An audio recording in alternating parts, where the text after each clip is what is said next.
Hello everyone, welcome back to my YouTube channel the Social Teacher. इस video में हम chapter number 6 class 10th foreign invasion on India पढ़ेंगे। Okay, तो students, आपने सुना होगा कि इंडिया को सोने की चिड़िया कहा जाता था एंशियंट टाइम में। आज के टाइम में जैसे ऑयल रिच कंट्रीज़ होती हैं, उन पर दुनिया की नज़र होती है, बिल्कुल वैसे ही एंशियंट टाइम में इंडिया बहुत रिच कंट्री था। अगर हम इस चैप्टर के इंट्रोडक्शन की बात करें तो India was called the golden bird, means India को सोने की चिड़िया कहा जाता था बिकॉज ऑफ इट्स वेल्थ, क्योंकि हमारी कंट्री में इतनी सारी चीज़ें थी, वेल्थ थी, संपत्ति थी, जिसकी वजह से हमारे इंडिया को गोल्डन बर्ड कहा जाता था। क्या एग्जाम्पल है, क्या क्या चीज़ें हमारे पास थी? It had gold, spices means मसाले, सिल्क, कॉटन एंड बहुत सारे प्रीशियस स्टोन्स लाइक डायमंड हमारे पास थे, जिसकी वजह से बहुत सारे इन्वेडर्स हमारी कंट्री में आना चाहते थे। अब अगर हम जानना चाहें इन्वेडर का मीनिंग, तो मीनिंग ऑफ इन्वेजन हमने लिखा है कि इन्वेजन का मतलब होता है जब कोई आर्मी या फोर्स किसी और कंट्री की दूसरी कंट्री में एंटर करना चाहती है बाय फोर्स। फोर्स से आएगी विदाउट एनी परमिशन, और किस लिए आएगी? टू कैप्चर लैंड, वहाँ की ज़मीन को हड़पने के लिए, उनकी पावर को लेने के लिए, या फिर उनके पास जितने भी संपत्ति है ये सब लेने के लिए अगर कोई दूसरी कंट्री की आर्मी फोर्स से आती है तो हम उसे इन्वेजन बोलते हैं। एंड यही हमारे चैप्टर का नेम है कि foreign invasion on India, means India पे जो फॉरेनर्स आए थे उनका इन्वेजन हुआ था, तो उन लोगों के आने से क्या इफ़ेक्ट पड़ा, हमें पॉजिटिव इफ़ेक्ट पड़ा कि नेगेटिव इम्पैक्ट पड़ा, ये सारी चीज़ें हमें इस चैप्टर में जाननी है। ठीक है, और फॉरेनर्स क्यों आए थे? So foreign rulers invaded India to gain wealth, हमारी वेल्थ लेने के लिए, हमारी पावर और कंट्रोल करने के लिए ट्रेड में, बिकॉज हमारी कंट्री ट्रेड में भी बहुत अच्छी थी। तो ये सब चीज़ें हमें इस चैप्टर में पढ़नी है। Okay, now, after the introduction, the second topic is India, a rich and prosperous country. अब हमारी कंट्री को हम बोल रहे हैं कि रिच थी, जिसमें फॉरेनर्स आना चाहते थे, तो क्या क्या था हमारी कंट्री के पास?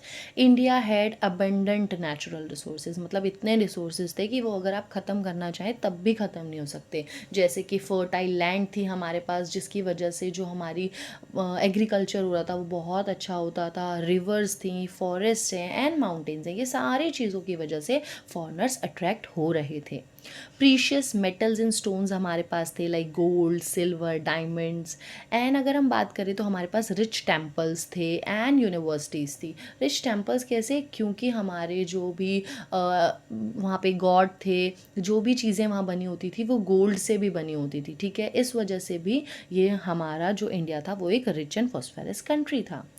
एंड जो आपका इंडिया था वो इम्पॉर्टेंट सेंटर था ट्रेड का एंड कॉमर्स का, मतलब हमारे यहाँ से अलग अलग फॉरेन में भी सामान जाता था, बिकॉज हमारे पास गोल्ड था, सिल्वर था, स्पाइसेस थे, तो ये सब चीज़ों की वजह से एक इम्पॉर्टेंट सेंटर था ट्रेड का हमारा India. Okay, and Indian culture, education and civilisation were highly develop, हमारा जो कल्चर था वो भी बहुत अच्छा था, एजुकेशन सिस्टम भी अच्छा था एंड सिविलाइजेशन, इन सब की वजह से हम इंडिया को एक रिच एंड फॉस्फोरस कंट्री कहते हैं।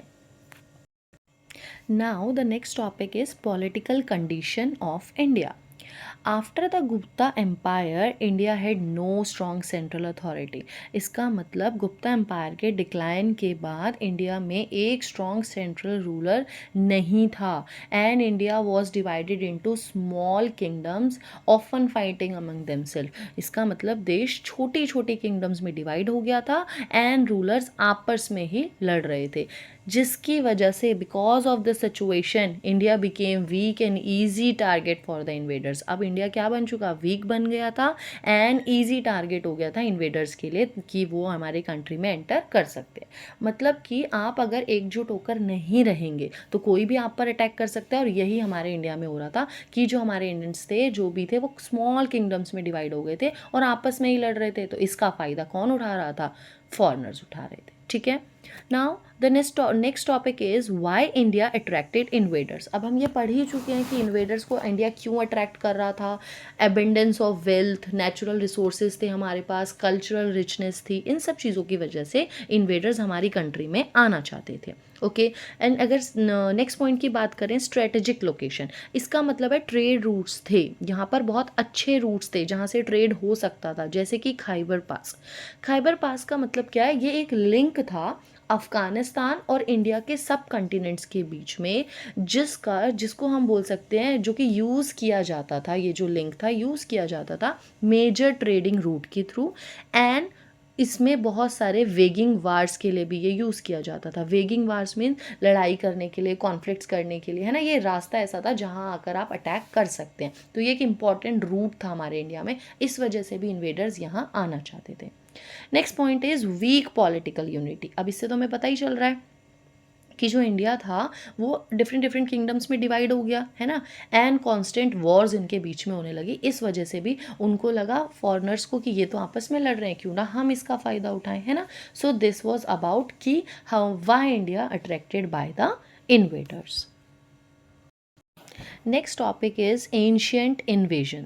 अगर हम एंशियंट इन्वेजन की बात करें तो अलेक्जेंडर द ग्रेट 326 बीसी में इन्वेडेड नॉर्थ वेस्ट इंडिया में एंड वहाँ पे डिफीटेड किंग पोरस। अलेक्जेंडर जो थे वो एक रूलर थे, वो इंडिया आए थे एंड वो मैकडोनिया के रूलर थे, ठीक है। उनका एम था वर्ल्ड को कनकर करना, इसलिए वो इंडिया आए। उन्होंने नॉर्थ वेस्ट इंडिया पर अटैक किया, लेकिन जो उनकी आर्मी थी could not advance further due to resistant armies and climate. उनकी जो आर्मी थी वो यहाँ के इंडिया के क्लाइमेट और स्ट्रॉन्ग रेजिस्टेंस की वजह से थक गई थी और वो आगे नहीं बढ़ पाई, तो वो हमारी कंट्री में से चले गए थे, बिकॉज वो वहाँ का, हमारे यहाँ का क्लाइमेट को और जो स्ट्रॉन्ग रेजिस्टेंस है उसको नहीं देख पाए थे, ठीक है, इसलिए वो आगे नहीं बढ़ पाए। और अगर हम दूसरे इन्वेडर्स की बात करें तो शाकाज एंड हंस, ये डिस्ट्रैक्शंस लेकर आए, मतलब ये भी चाह रहे थे हमारे इंडिया में आना, बट ये भी कल्चरल इन्फ्लुएंस की वजह से आगे नहीं बढ़ पाए। Now the next topic is medieval इन्वेशन। अब जो मेडिवल टाइम पीरियड था, मतलब मिडल टाइम पीरियड था, उसमें फ्रीक्वेंट इन्वेजन्स हो रहे थे, मतलब बहुत जल्दी जल्दी से लोग यहाँ पर फॉरेनर्स आ रहे थे। 8 से लेकर 16 सेंचुरी की ये बात है, ठीक है। यहाँ पे बहुत ज़्यादा इन्वेजन हो रहा था। इस पीरियड में बहुत सारे रूलर्स आए, जैसे कि नाम हमें दिया हुआ है Mohammad bin Qasim, Mahmud of Ghazni, Mohammad Ghori, Timur, Babur, Nadir Shah, Ahmad Shah Abdali. And India को फेस करना पड़ रहा था इन्वेजन बहुत सारी साइड से, बिकॉज इतने सारे इन्वेडर्स आ रहे थे।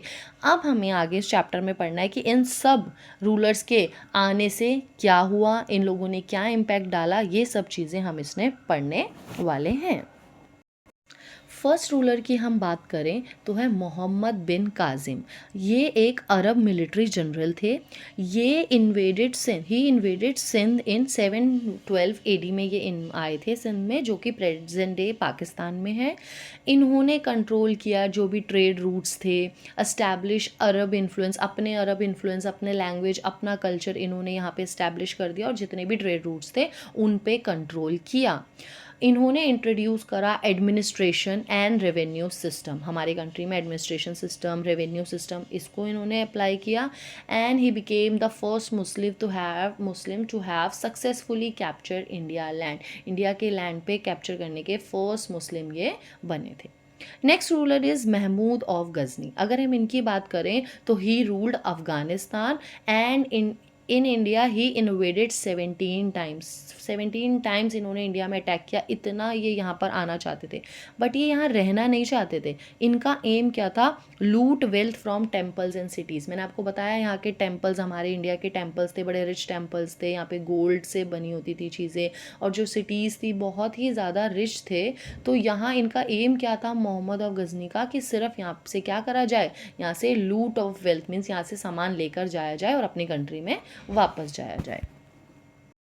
अब जैसे हमने देखा कि इन्होंने 17 अटैक्स किए थे, उसमें से एक अटैक था सोमनाथ टेम्पल में, जो कि प्रेजेंट डे गुजरात में है, ठीक है। And it is one of the 12 ज्योतिर्लिंगास, जो हमारे उनमें से ये एक ज्योतिर्लिंग है, और इस टेम्पल को इन्होंने क्या किया था, अटैक किया था। अब जो आपके ये मोहम्मद महमूद ऑफ गज़नी थे, हमारे इंडिया के जो मंदिर थे, हमने बताया उस टाइम पे बहुत रिच होते थे क्योंकि लोग गोल्ड और ज्वेलरी दान करते थे, है ना? तो वहाँ पर इसीलिए मोहम्मद ने सोमनाथ टेम्पल जैसे फेमस टेम्पल पर अटैक किया था। लेकिन हर बार वो क्या करते थे, फोकस ऑन रेड करते थे, सिर्फ आते थे, लूटते थे एंड नॉट परमानेंटली रूल नहीं करते थे, वापस अपनी कंट्री में चले जाते थे, ठीक है। Now next is Mohammad Ghori. अगर हम मोहम्मद गोरी की बात करें तो मोहम्मद गोरी महमूद ऑफ गजनी से बिल्कुल अलग था। उनका एम सिर्फ ऐसा नहीं था कि लूटना, मतलब यहाँ से लेकर नहीं जाना, बल्कि इंडिया में परमानेंट रूल एस्टैब्लिश करने का इनका मन था। ये एक टर्किश रूलर थे, गरुड़ डायनेस्टी के, ठीक है। और इनका एम क्या था, परमानेंट रूल करना। इन्होंने पृथ्वीराज चौहान के साथ सेकेंड बैटल ऑफ टेरिन 1992 में किया था एंड इस बैटल में पृथ्वीराज चौहान को इन्होंने हरा दिया था। पृथ्वीराज चौहान कौन थे, एक किंग थे ऑफ चौहान डायनेस्टी के। तो मोहम्मद गौरी ने पृथ्वीराज चौहान को हरा दिया था।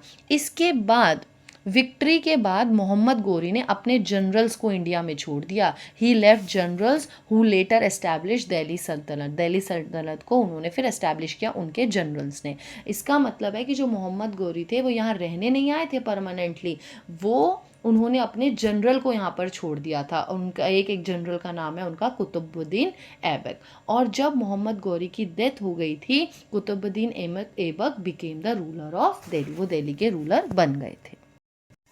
Next is Mongols and Timur. अगर हम इनकी बात करें तो मंगोल्स कौन थे, they were famous for their strong horse riders and fast attackers थे ये, ठीक है। एंड मंगोल्स ने अटैक किया था नॉर्थ वेस्ट इंडिया पे मल्टीपल टाइम्स, बहुत बार अटैक किया। और अगर हम तैमूर की बात करें तो 1398 में इन्होंने अटैक किया दिल्ली में। इन्होंने लूटेड सिटीज़, वहाँ की सारी सिटीज़ में अटैक किया, वहाँ पे जितने भी चीज़ें ले जा सकते थे वो लेकर गए, बहुत सारे सिविलियंस को मारा। और after the attack he return to Central Asia, वापस ही अपने कंट्री में चले जाते थे, यहाँ पर नहीं रुकते थे। दिल्ली सल्तनत वीकेंड पॉलिटिकली एंड इकोनॉमिकली। जो हमारी दिल्ली सल्तनत थी वो पूरी तरह से पॉलिटिकली भी, इकोनॉमिकली भी, सोशली भी बिल्कुल वीक पड़ चुकी थी इन सब इन्वेडर्स की वजह से। यहाँ के जो लॉ एंड ऑर्डर थे सब कोलैप्स हो गए, कुछ भी नहीं बचा था। Next is Babur. He was the founder of the Mughal empire, ठीक है। एंड बाबर ने 1526 में फर्स्ट बैटल ऑफ पानीपत में इब्राहिम लोदी को डिफीट किया था, ठीक है। And he introduce gun power and artillery. Artillery means large heavy weapons थे, गन पाउडर को इन्होंने क्या किया, इंट्रोड्यूस किया। उनके पास मॉडर्न वेपन्स थे, जैसे मैंने आपको बताया यही आर्टिलरीज, गन पाउडर, है ना, जो इंडियन रूलर्स के लिए बहुत नई टेक्नोलॉजी थी। इसलिए बाबर इजीली जीत गया और मुगल एम्पायर का फाउंडेशन एस्टैब्लिश हुआ। He established the Mughal empire, ठीक है। Now if we talk about the next, Nadir Shah. ये कौन थे, he was the founder of Afsharid dynasty के ये फाउंडर थे। एंड नादिर शाह ने 1739 में दिल्ली पर अटैक किया था, ठीक है। उसका गोल था इंडिया की वेल्थ लूटना। उसने पीकॉक थ्रोन एंड कोहिनूर जैसे डायमंड भी यहाँ से ले गए थे। लूट के साथ साथ बहुत सारे लोगों की जान भी गई थी और इकोनॉमिक सिस्टम भी हमारा पूरी तरीके से वीक हो गया था। इकोनॉमिक पॉलिटिकल डैमेज हमारी कंट्री को हुआ था, Mughal economic and political damage हुआ था टू मुगल एम्पायर, ठीक है, इनकी वजह से। And the last ruler was Ahmad Shah Abdali. He was the founder of Durai Empire. Okay. And Ahmad Shah Abdali ने 18th सेंचुरी में बार बार इंडिया पर अटैक्स किए। 1761 में थर्ड बैटल ऑफ पानीपत में मराठास को इसने डिफीट भी किया था। इसने क्या किया, नॉर्थ इंडिया को पॉलिटिकल बैलेंस बिल्कुल चेंज हो गया इनकी वजह से और रीजन यहाँ का वीक हो गया, ठीक है। पॉलिटिकल बैलेंस जो था नॉर्थ इंडिया में वो शिफ्ट हो गया, इट मीन्स वो बिल्कुल चेंज हो गया और मराठास बिल्कुल ही वीक हो गए थे। इससे नॉर्थ इंडिया का सब कुछ चेंज हो गया था। Now the next topic is effects of foreign invasion on India. अब फॉरेन इन्वेजर का जो ये आए थे हमारी कंट्री में, इनका क्या इफ़ेक्ट पड़ा, इनका नेगेटिव इम्पैक्ट भी पड़ा था एंड इनका पॉजिटिव इफ़ेक्ट भी पड़ा था। पहले हम पढ़ते हैं negative impact. Okay, first point is political instability. अब पॉलिटिकल इंस्टेबिलिटी का मतलब क्या है कि फ्रीक्वेंट इन्वेजन होने की वजह से जो हमारा इंडियन किंगडम था वो बहुत वीक होता जा रहा था, ठीक है। बहुत सारे पावरफुल जो डायनेस्टीज थी वो कोलैप्स हो गई, ख़त्म हो गई, क्योंकि रिपीटेडली अटैक हो रहे थे। उनके पास इतनी टेक्नोलॉजी नहीं थी, इतना वेपन्स नहीं थे कि वो उनसे फाइट कर सके, तो इनकी जो पावरफुल डायनेस्टी थी वो भी ख़त्म होती जा रही थी। India remain politically divided for a long time, और इस वजह से जो हमारा इंडिया था वो लोग, हमने बोला ना वो डिवाइडेड था, पहले ही वो डिवाइडेड था और इस वजह से और ज़्यादा डिवाइड होता गया, बिकॉज लोगों के पास कोई इक्विपमेंट्स नहीं थे, वेपन्स नहीं थे, है ना, जिससे वो लड़ सके, तो वो पॉलिटिकली वैसे भी डिवाइडेड थे। Next point is economic destruction. अब इकोनॉमिक डिस्ट्रक्शन का मतलब क्या है, इकोनॉमी से रिलेटेड, मतलब लाइक मनी से रिलेटेड क्या problems I, temples, cities and trade centre were looted. जितने भी टेम्पल्स थे, सिटीज़ थी हमारी, और जो ट्रेड सेंटर थे, उन सब पे लूट, मतलब इन लोगों ने लूटा, मतलब यहाँ से सामान लेकर चले गए। गोल्ड थी, सिल्वर, ज्वेलरीज एंड ज्वेल्स थे, वेल्थ थे, वो अब सब अपने साथ लेकर चले गए, तो इकोनॉमी इससे बहुत डिस्टर्ब हो गई। और एग्रीकल्चर एंड लोकल इंडस्ट्रीज़ को भी बहुत सफ़र करना पड़ रहा था just because of these foreign इन्वेजर्स।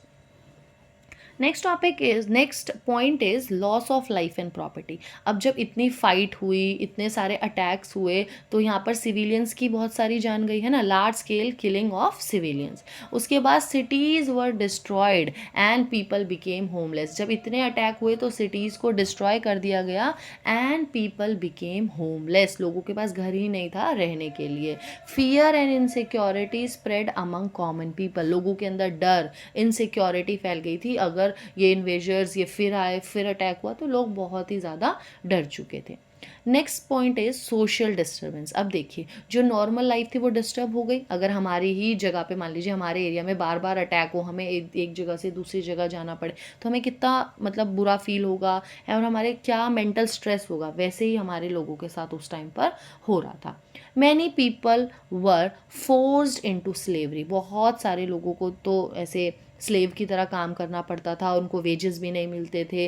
And population displacement increase, population displacement increase मतलब लोगों को डिस्प्लेस करना पड़ता था, एक जगह से दूसरी जगह जाना पड़ता था just because of these attacks. Now the next topic is positive effect. अब इन इन्वेजर का आने से कुछ पॉजिटिविटी भी आई होगी। So first point is administrative changes. हमने बताया था ना, एडमिनिस्ट्रेशन लेकर आ रहे थे, रेवेन्यू सिस्टम लेकर आ रहे थे, तो new system of governance introduce हो चुका था। बेटर रेवेन्यू कलेक्शन होने लगा था और एडमिनिस्ट्रेशन डेवलप हो गया था, बिकॉज इन लोगों के पास टेक्नोलॉजी थी, नॉलेज थी, तो इन सब चीज़ों की वजह से एडमिनिस्ट्रेशन का सिस्टम बहुत अच्छा हो चुका था। Second point is military improvement. अब मिलिट्री इंप्रूवमेंट कैसे, मैंने आपको बताया, फॉरेनर्स के पास वेपन्स होते थे, है ना, उनके पास वॉर की टेक्निक्स होती थी, तो इस वजह से न्यू वेपन्स हमारी कंट्री में आए, वॉर टेक्निक्स हमने सीखी, तो मिलिट्री का इंप्रूवमेंट हुआ। And use of cavalry, gunpowder, artillery increase. वही मैंने आपको बताया, इनके पास गन पाउडर्स थे, ऐसे सारी चीज़ें थी। और आर्टिलरी का मतलब मैंने आपको बताया था कि इनके पास स्पेशल वेपन्स थे, लार्ज वेपन्स थे, तो वो भी हमारी कंट्री में आ चुके थे, ठीक है। And next point is increase ideas and knowledge. अब वो लोग लेकर आए, अब साथ में कोई आया, मतलब हमारी कंट्री में आया, तो उनके पास नए थॉट्स थे, नए आइडियाज़ थे, कुछ बुरा था, कुछ अच्छा भी तो था, तो न्यू आइडियाज़ आए, नॉलेज आई, तो हमारा जो कॉन्टैक्ट हुआ फॉरेन के साथ, उनके कल्चर को हमने सीखा, हमने न्यू आइडियाज़ लिए, exchange of knowledge in science, अपनी नॉलेज हमने उन्हें साइंस से दी और उनकी भी ली, मेडिसिन का हमें पता चला और गवर्नेंस सिस्टम का हमें पता चला। तो इनके आने से नेगेटिव इम्पैक्ट भी था, बट कुछ पॉजिटिव पॉइंट्स भी थे। Now next topic is cultural impact of foreign invader. अब कल्चरल इम्पैक्ट क्या था फॉरेन इन्वेजर का? First point is development of architecture. हमारे कल्चर में मतलब क्या इसका इम्पैक्ट आया, तो आर्किटेक्चर क्या होने लगा, डेवलप। आर्किटेक्चर कैसे डेवलप हुआ, हमारा स्टाइल था कुछ किसी चीज़ को बनाने का, साथ में इनका भी सिस्टम हमने ले लिया, है ना, तो इंडो इस्लामिक आर्किटेक्चर का डेवलपमेंट होने लगा। अगर हम एग्जांपल देखें तो कुतुब मीनार, अली दरवाज़ा, हुमायूं टूम, ये सारी चीज़ें दो स्टाइल से बनने लगी, India and foreign style mix हो गया था यहाँ पर, ठीक है। उर्दू डेवलप हुई थी, एज अ न्यू लैंग्वेज आ गई थी, न्यू स्टाइल ऑफ पेंटिंग यहाँ डेवलप हो गई थी, और use of fine fabric like silk बहुत ज़्यादा बढ़ चुका था. Now the last topic of this chapter is conclusion, कि कंक्लूजन हमने क्या पढ़ा, क्या सीखा, है ना. सो इंडिया ने अट्रैक्ट किया फॉरेन इन्वेजर को, बिकॉज वो रिच थी, फॉस्फोरस थी, और कल्चरली एडवांस थी. बट कैसे, जब इतनी सारी चीज़ें हमारे पास थी तो अट्रैक्ट कैसे किया, बिकॉज वो पॉलिटिकली डिवाइडेड थी, एक साथ नहीं थे. ठीक है. Foreign invader cause great destruction. अब जो ये लोग आए थे इन्होंने बहुत ही नुकसान पहुंचाया, हमारी वेल्थ नहीं छोड़ी, है ना, ये सारी संपत्ति लेकर चले गए, और इससे लोगों को बहुत सफ़र करना पड़ा. एट द सेम टाइम इन्वेजर की वजह से, हमने बोला कल्चर का एक्सचेंज हुआ था, एडमिनिस्ट्रेशन इम्प्रूव हुआ था, और मिलिट्री में एडवांसमेंट आई थी, है ना. इंडिया का जो कल्चर था उसने फॉरेन इन्फ्लुएंस को एब्जॉर्व किया, और भी ज़्यादा डाइवर्स और रिच हो गया. The most important lesson from the history is that, अब हमने क्या सीखा, यूनिटी एंड स्ट्रॉन्ग लीडरशिप बहुत ज़रूरी होती है. यूनिटी मीन्स एकता हमारे पास होनी चाहिए, और लीडरशिप भी होनी चाहिए. इसी वजह से हमारी कंट्री सेफ्टी में रह पाएगी. नहीं तो हमने देखा ना, फॉरेन इन्वेडर की वजह से बहुत सारी चीज़ें यहाँ पर ख़राब हो गई थी. ठीक है. सो यूनिटी एंड स्ट्रॉन्ग लीडरशिप बहुत इंपॉर्टेंट है. इकोनॉमिक एंड पॉलिटिकल स्ट्रेंथ का इंपॉर्टेंस हमें समझ आया इस चैप्टर से, राइट. फॉरेन इन्वेजन ने बहुत इंपॉर्टेंट रोल प्ले किया shaping India's political and cultural history. Okay. So this is all about the chapter. I hope आपको ये चैप्टर समझ आएगा. If you have any kind of doubt तो आप मुझे कमेंट बॉक्स में लिख सकते हैं, एंड आप मुझे ये भी बता सकते हैं कि हमें नेक्स्ट कौन सा चैप्टर करना है जो कि आपको जल्दी चाहिए, है ना, जो कि इम्पॉर्टेंट आपको लगता है. ओके. बाय. Thank you.